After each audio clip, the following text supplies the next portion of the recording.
des manifestations du 23 mars contre l'extrême droite et du 1er mai pour le droit des travailleurs, des exactions ont été commises en France et à Lyon.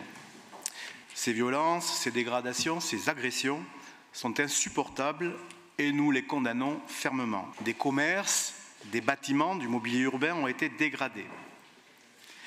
Nous adressons notre soutien aux commerçants et aux habitants qui en ont été victimes, en particulier à 6e Sens Immobilier et à ses employés dont l'engagement dans le mécénat est remarquable.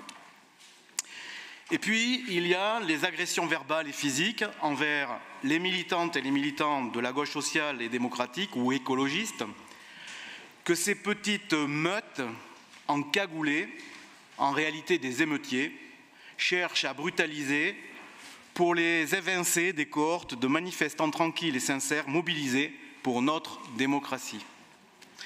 Ces mêmes courageux vont menacer jusqu'à leur domicile le président de la métropole ou le maire de Lyon. C'est inadmissible. Je sais que dans cette assemblée, nous partageons tous et toutes cette détestation. Face à ce climat délétère, entretenu délibérément par quelques activistes, pyromanes du bien vivre ensemble, ne soyons pas dupes. Notre responsabilité est de veiller, nous-mêmes, à ne pas contribuer à la surenchère d'outrance sous prétexte d'en tirer un pseudo-bénéfice médiatique électoraliste, faire le buzz à tout prix. Notre responsabilité est de les combattre politiquement. La démocratie en péril, quand on regarde ce qui se passe aux États-Unis, ce n'est plus un concept, mais bien une réalité avec la dérive populiste, illibérale et autoritariste de Trump.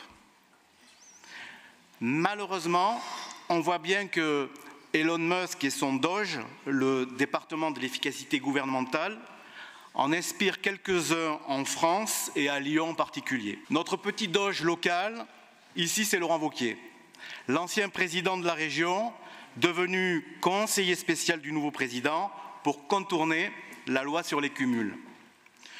On se souvient de l'épisode du Théâtre Nouvelle Génération lorsque Laurent Wauquiez l'avait privé de budget pour punir son directeur, Joris Mathieu. Le petit Doge et ses amis pratiquent l'écolo-bashing permanent pour affaiblir les politiques portées sur notre territoire en faveur d'une transition, bifurcation écologique juste et efficace. Ils remettent en question les zones à trafic limité, les zones à faible émission, au mépris de l'enjeu de santé publique et des préconisations de l'OMS, alors que les émissions polluantes causent encore des dizaines de milliers de décès précoces et 30 000 cas d'asthme supplémentaires chez les enfants. J'ai été délégué départemental à l'éducation nationale. Allez compter dans les écoles de notre ville le nombre d'enfants présentant des troubles respiratoires.